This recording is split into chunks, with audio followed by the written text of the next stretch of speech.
عدل و انصاف ایسا ہونا چاہیے کہ 4 لوگ یاد رکھیں اور کام ایسے ہونے چاہیے کہ مر کے انسان زندہ رہے۔ ایک واقعہ ہے کہ ملزم ایک 15 سالہ لڑکا تھا، ایک سٹور سے چوری کرتا ہوا پکڑا گیا۔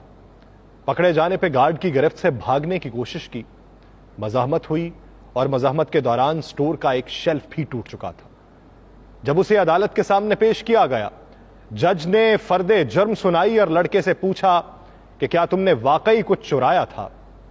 تو آگے سے جواب آتا ہے بریڈ اور پنیر کا پیکٹ چرایا، اس کا میں اعتراف کرتا ہوں۔ جج صاحب پوچھتے ہیں کیوں؟ جواب دیتا ہے مجھے ضرورت تھی۔ بہت مختصر جواب۔ جج صاحب کہتے ہیں خرید لیتے، تو جواب دیتا ہے کہ پیسے نہیں تھے۔ جج صاحب پھر کہتے ہیں گھر والوں سے لے لیتے۔ بچہ جواب دیتا ہے کہ گھر پہ صرف ماں ہے، بیمار ہے، بے روزگار ہے، بریڈ اور پنیر اسی کے لیے چرائی تھی۔ وہ پوچھتے ہیں تم کچھ کام نہیں کرتے؟ جواب دیتا ہے کرتا تھا، ایک کار واش میں تھا، ماں کی دیکھ بھال کے لیے ایک دن کی چھٹی کی تو نکال دیا گیا۔ جج صاحب کہتے ہیں تم کسی سے مدد مانگ لیتے؟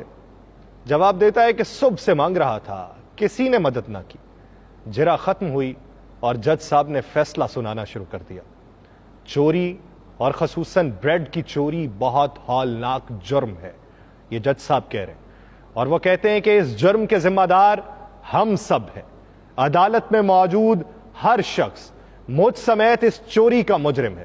میں یہاں پر موجود ہر فرد اور خود پر $10 جرمانہ عائد کرتا ہوں۔ $10 ادا کیے بغیر کوئی شخص کورٹ سے باہر نہیں جا سکتا۔ یہ کہہ کر جج صاحب نے اپنی جیب سے $10 نکال کے میز پہ رکھ دیے۔ اس کے علاوہ ان کا یہ کہنا تھا کہ میں سٹور انتظامیہ پہ $1000 جرمانہ عائد کرتا ہوں کہ اس نے ایک بھوکے بچے سے غیر انسانی سلوک کرتے ہوئے اسے پولیس کے حوالے کیا۔ اگر 24 گھنٹے میں یہ جرمانہ جمع نہ کرایا گیا تو کورٹ سٹور سیل کرنے کا حکم دے دے گی۔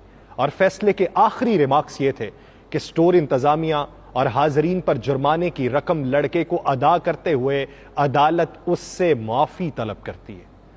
فیصلہ سننے کے بعد حاضرین تو اشک بار تھے ہی، اس لڑکے کی تو گویا ہچکیاں بندھی ہوئی تھیں اور وہ بار بار جج کو ایک مسیحا کے طور پہ دیکھ رہا تھا۔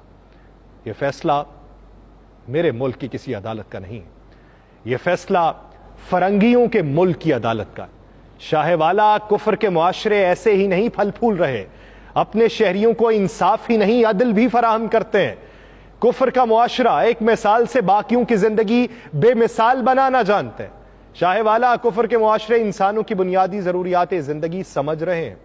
ہم جنہیں کفر کا معاشرہ سمجھ رہے ہیں وہ ہمارے نزدیک تو کچھ اور ہی معاشرہ ہے، اور اسے سہل کرنے کے لیے وہ لوگ کوشاں ہیں۔ اس معاشرے میں انسانی جذبات کی قدر ہو رہی ہے اور انہیں 4 لوگوں میں مجروح نہیں کیا جا رہا۔